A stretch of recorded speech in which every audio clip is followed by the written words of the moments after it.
Hey guys, welcome back to my YouTube channel. On today's video, I have finally taken the plunge and I'm gonna go ahead and switch over, or I have switched over to the new Etsy ads. Now, if you have not heard about it, previously before we were allowed to do promoted listings on Etsy and also Google Shopping ads. And you could do both of them or you could do one or the other. Now, with the new system, Etsy is doing something called new Etsy ads, and they're combining promoted listings and Etsy ads. I think the biggest challenging part for me, and I think for a lot of people, is not having the control of how much you want to spend per click. And that's what worries me a little bit is that, with the previous ad set, you were able to select your cost per click. So if you wanted to pay 10 cents per click or 25 cents per click, you could do that. And you didn't have to pay the suggested cost per click, let's say of $1 or $2. Now, when you switch to the new Etsy ads, there's no longer a cost per click. They actually optimize your listings. Supposedly, they're going to show them for both promoted listing as well as Google Shop ads, and they're going to decide the cost per click. And I think that's the part that I'm having I guess the most difficult with, because I don't understand how much the cost per click is going to be. Now I switched over and I'm going to show you the dashboard to kind of walk you through it. So if this is your first time visiting my YouTube channel and you want to learn how to build an impactful online business, don't forget to go ahead and subscribe today. And don't forget to leave a comment below about how you feel about the new changes.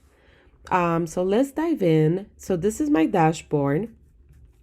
So previously, before, I was spending on this particular store $4 a day. I was spending $2 on promoted listing, and then I was also spending $2 on Google Shopping ads. So when I switched over, it stayed the same. The budget stayed the same, which was $4 a day. I particularly didn't spend the full $4. Sometimes I would spend $2, $1.50, $3. Supposedly now they're going to be spending the entire budget, which is a good and a bad thing. If I'm okay with them spending the entire budget, if I'm going to get more sales. However, if I'm not getting that sales, I particularly like it how they had it the old way, that it was just based on how many people clicked, and therefore that's how much I spend. Even though now it's like that, it's kind of the same. The way that they explained it gives me the impressions that they're going to go ahead and spend the full budget, which means they're going to keep showing that ad until it's fully, until people click on it and the full budget runs to the $4.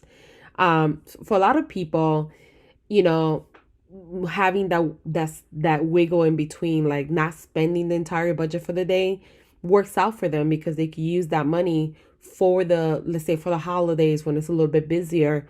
They could, ump it up a little bit more and use the budget that they didn't spend in the beginning of the month on those holidays or that special event that they know they're going to sell a little bit more because of their niche. Another thing that worries me that I talked about briefly in the prior video I did is the cost per click. The cost per click, normally you could pick, you want to pay 10 cents per click, 25 cents per click.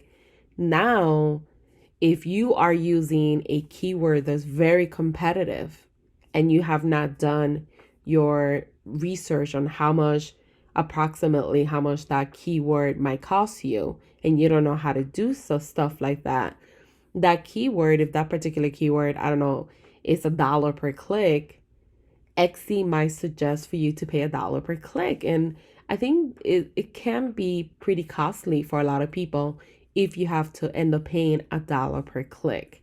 I think that's the part that I'm a little worried about is, am I going to be spending, is my money going to go the long way like it used to, because I had it set on different budgets.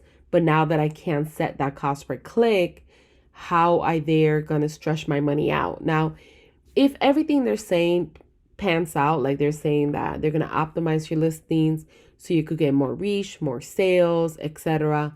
If it works out, then great, right? It's great for everyone. But because there's not that much data right now, and you have to wait at least the 30 days that they're talking about to kind of start seeing the results and the data and kind of see if it works for you or not. It is a gamble you take, I guess, for switching over to the new XE ads. I think eventually, right now they're giving us the option, but eventually they're going to make most likely everyone switch over. And the reason why so a couple people were like, oh, you have such a positive attitude, this is a horrible change. I just have to roll with the punches, because at the end of the day, I want to sell on XE. I want to use XE as a platform. So I guess the best way for me to kind of learn more is just simply turn it on and see how it goes. There's no other option for me at the moment. Yeah, I could stay with the old way, but eventually they're going to switch it. So the quicker I can learn the new system, I guess, the better. I also kind of wanted to do it because I feel like I'm obligated to, with my YouTube channel, to try it on and talk about it later on for you guys, for those of you that are still waiting out and you don't want to do it. Another thing is people that didn't have promoted listings before, or they weren't running any ads, you are automatically switched to the new XE ads. So just keep that in mind. Or if you had your ads off and you turn them on, you're automatically switched also to the new XE ads. I don't see like a lot of data. I prefer, like before we had graphs, and with this one it does show you, change your budget.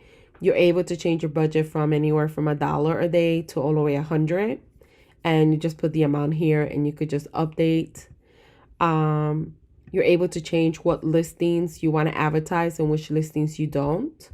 So you could do it by just checking and unchecking, or you could just select the section, and whatever listings you have that you don't want to promote, you could just uncheck, and when you're ready, just update. And it will, add those listings to your promoted listings. Here, you're able to turn off ads if you want to turn them off. And what I highly recommend is for everyone, I know that everyone was like, we should say something, we should communicate with XE. You should send feedback, and this is their feedback form that talks a little bit more about how satisfied you are. I personally am not going to send the feedback right now. I'm going to wait until I do this for at least, a couple weeks in. And based on what results I get, then I'll go ahead and share feedback. So I will recommend the same thing. If you already switched over to the new XE ad platform, don't send the feedback until you try it out first. And then if obviously if it's not working, for a lot of us, we're going to probably submit the feedback and let them know that it's not working. And hopefully they'll hear our voices. But yeah, I have switched over. I'm going to try it out to see what happens, and I will keep you guys updated. Let me know in the comments if you have switched over or not. Like I said earlier, I think the biggest struggle I have is them deciding how my money is going to be spent, where my products are going to be shown to, how they're going to optimize my products. Like, there's not enough data. I want to know like more information on that. And it was very basic, the information they gave us. And then the cost per click, are they going to default and charge me $3 per click, but I wanted to only pay 25 cents per click? I don't know. So right now I just have to roll with the punches and see what happens. But don't forget to leave a comment below with your opinion, with your input, what you think about the new changes. I would love to hear them. Thank you guys for watching.